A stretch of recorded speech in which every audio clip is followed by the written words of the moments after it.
What is going on, everybody? Welcome back to the channel. Aftersound here, bringing you Splinterlands content every single day. We also stream right here on this channel every Tuesday, Thursday, and Sunday morning, so come by and say hello. Okay, so I wanted to talk about rewards cards today because we have had some rewards cards that are starting to get just a little stale, and we got some new ones upcoming. It sounds like there's going to be 12 of them, and a big narrative or big sentiment in the community right now is there are way too many rewards cards. The print numbers are absolutely insane. We don't need this many and it sucks and blah, blah, blah. This game is dying. But once we move past that, I wanted to actually look at the argument to see, is there or are there too many rewards cards given what we know about the player base, which includes the daily active users, but also what we are hopefully, accurately assuming to be the number of real players and not just bots. So something to think about and something to keep in mind, right? So if we have roughly maybe 30 to 40,000 real players, some more optimistic might say we have 50,000 to 100,000 real players, but what we do know for sure is that there are 400,000 daily active users. So that being said, keep those numbers in mind. And what I'm going to share with you here is a little spreadsheet, and I'm sorry that I can't make this any bigger. It won't let me zoom anymore for some reason. But I wanted to put these numbers, instead of just jumping around on my calculator, actually have something nice here to present to you guys every once in a while. And so this is what we are looking at. Now, what I've broken this down into is by rarity, as well as some information on how many max copies there would be by league if we were to have that amount. So for common cards, we have 8 million BCX, rares 2 million BCX, epics 800,000 BCX, and legendaries only 200,000 BCX. So here is where things get interesting. Now, if we were to max out all the BCX that will ever be printed for silver, gold, and diamond, these are the numbers that we would get. Now, I put silver and gold here just to have them for reference, but really what I'm focused on is diamond, because most people, I believe, should be trying to achieve the highest levels within this game. And once modern format becomes available and the collection power requirements go down, as well as once the rank rewards update is out and all of the best rewards filter to the top, so diamond and champion, I would think that everybody would want to be in diamond if they could be. Now we can take a sneak peek at gold here too, just because the numbers still look pretty gosh darn good. But going into diamond, and we're going to start here just because this is where the meat of it all is. This is crazy to me. There are 8 million BCX printed for each of the common cards, and if you were to max them out, it'd be 400 cards per maxed out BCX. You'd only have 20,000 maxed copies.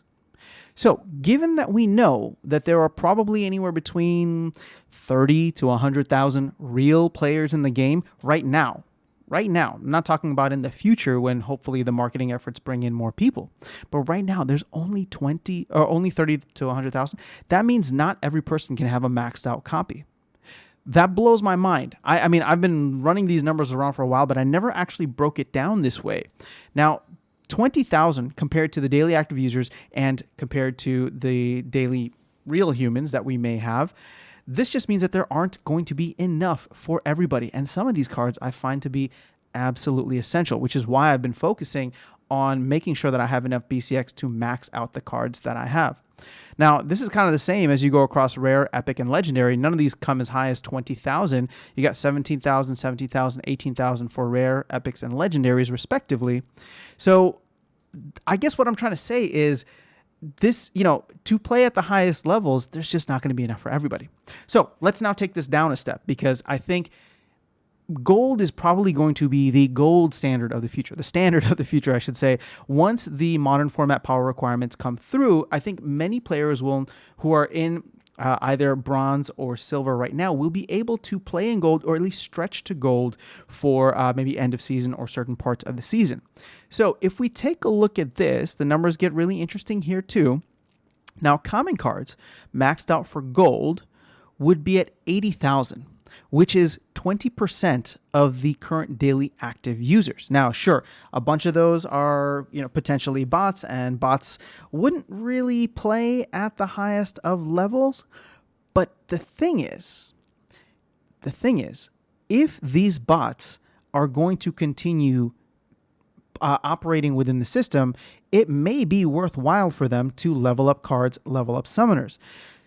So this is where it gets interesting to me too, because if the rewards in, let's say, bronze or silver are no longer viable for bots and they want to at least bump up to gold, well, hey, now only 80,000 cards are going to be available for these bots, right? And so obviously the game meta changes a lot in gold and diamond plus. So I don't know what the viability of bots are. I've never run one myself, and it's just something beyond the scope of this video and my own purview. So I don't know what that would look like. But if even all of the bot accounts wanted to max out these cards for gold to be able to play them at that level, and granted, I suppose they wouldn't necessarily need to max them out. They could just play them, at like level 6 or something. That would still be 80,000 total cards. Now, when you get into the rares, epics, and legendaries, this is where we go right back into that magic number, 25,000 for epics and then 33K for both rares and legendaries. And if we are talking about a 30,000 real player base, right, on the low end, I mean, who knows? Could be lower, could be higher, but the average that we know, and what I'm basing this off of, is the amount of people who bought packs for the airdrop. So that number could be flawed. But even if we assume that there's 30,000 real players playing the game, in order for all of them to get these cards maxed out for gold, there's just not enough to go around. Sure, if it's 30,000, you'd have a little bit more on some of these.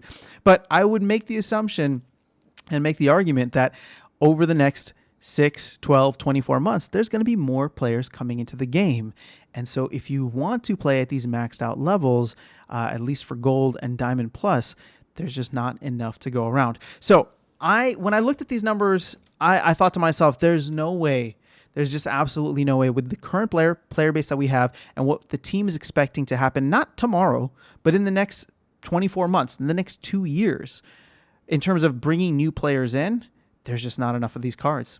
And if the new print rates for the new rewards cards have the same print rates as well, then it's going to be the same exact thing. And I will be there trying to stack as many of these new rewards cards as possible. So just wanted to give you some numbers to crunch on here, something to think about. But for me, this puts the question to rest, right? Like, I don't think that I don't think that there's too many rewards cards. Like, just looking at these numbers the way that they are, to me, 100%.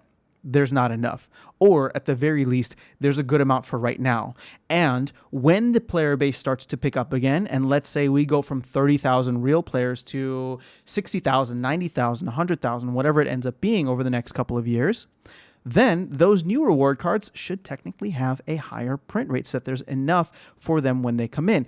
And that is why all of the cards that you are stocking up on right now, and that I've been saying, like, I'm trying to stock up on right now, when we come in, when the new players come in, they will be looking at these cards, these Chaos Legion rewards cards, at least the early ones, in the same way we were looking at those Untamed rewards cards, where I was almost ready to pay $18, $20 for an Axemaster, right?